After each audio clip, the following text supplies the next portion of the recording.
अस्सलाम वालेकुम। बेशक अल्लाह से जो इंसान जो चीज़ मांगता है, अल्लाह उसे कभी नाउमीद नहीं करता। तो वैसे ही एक नबी हज़रत सुलेमान अलैहिस्सलाम अल्लाह के दरबार में हाथों को उठाकर बार बार दुआ करने लगे, ए अल्लाह मुझे ऐसी इज़्ज़त दे, ऐसा मुकाम दे जो मुझसे पहले ना किसी को मिला हो और ना ही मेरे बाद किसी को मिलेगा। तो अल्लाह ने अपने नबी की दुआ कबूल कर ली और आपको कायनात के ज़र्रे ज़र्रे पर हुकूमत की। तारीख ने लिखा, इंसान, जिन्नात, जानवर, परिंदे, हवा, दरख्त आपके मातहत रहते थे। आप सबकी ज़बानों पर अबूर रखते थे। आप अलैहिस्सलाम का तख्त आसमान पर उड़ा करता था और तमाम मखलूक़ात आपका रूप मर्तबे को देखकर अल्लाह की तौहीद को तस्लीम करते थे। हज़रत सुलेमान अलैहिस्सलाम के दौर में यमन में मलका सबा की हुकूमत थी। एक मर्तबा आप अलैहिस्सलाम अपने तख्त पर मखलूक़ात को अल्लाह का ज़िक्र सुना रहे थे, तो इतने में आपने देखा कि हुदहुद नज़र नहीं आ रहा। चंद लम्हों बाद हुदहुद आ पहुंचा। आपने पूछा, तुम इतनी देर से कहाँ थे?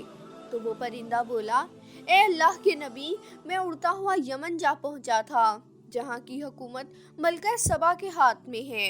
ए अल्लाह के नबी, अल्लाह ने उन्हें सब दिया है, वो अल्लाह की इबादत नहीं करते, बुतों को पूजते हैं, गफलत में पड़े हैं। ये सुनते ही आप अलैहिस्सलाम ने एक ख़त यमन भेजा, जिसमें तहरीर था कि वो अल्लाह की तौहीद पर यकीन करें, अल्लाह की इबादत करें, ताकि दुनिया और आखिरत संवर जाए।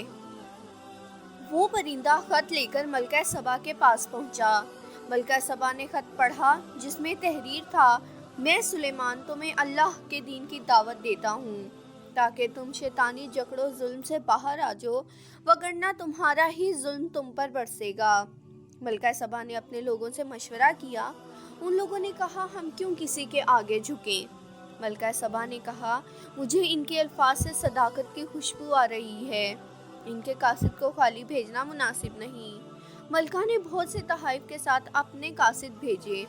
आप अलैहिस्सलाम कहने लगे, अल्लाह ने मुझे सब दिया है, मैं ज़मीन पर हिदायत के लिए आया हूँ। मलका से कह दो, मैं सिर्फ इनकी हिदायत चाहता हूँ। जब इसका इल्म मलका सबा को हुआ तो वो आप अलैहिस्सलाम की तरफ चल पड़ी। इसका इल्म जब हज़रत सुलेमान अलैहिस्सलाम को हुआ तो आप अलैहिस्सलाम ने कहा, जब मलका सबा यहाँ पहुँचे तो उनसे पहले इनका तख्त यहाँ हो। ये काम नायाब नामी जिन ने अपने सर लिया। नायाब ने कहा, मैं आज ही तख्ते बल्कीस यहाँ लाऊंगा।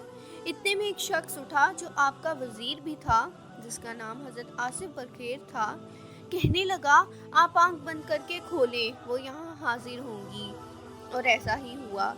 जब मलका ने अपना तख्त यहाँ पाया तो कहने लगी, आप वाकई कोई आम शख्स नहीं, आप अल्लाह के नबी हैं, आपकी हुकूमत अल्लाह ने हर जगह रखी है।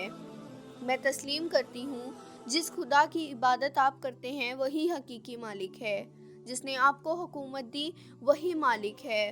और इस तरह वो अल्लाह की वादानियत पर ईमान ले आई। सलाम हो अल्लाह के इस नबी पर।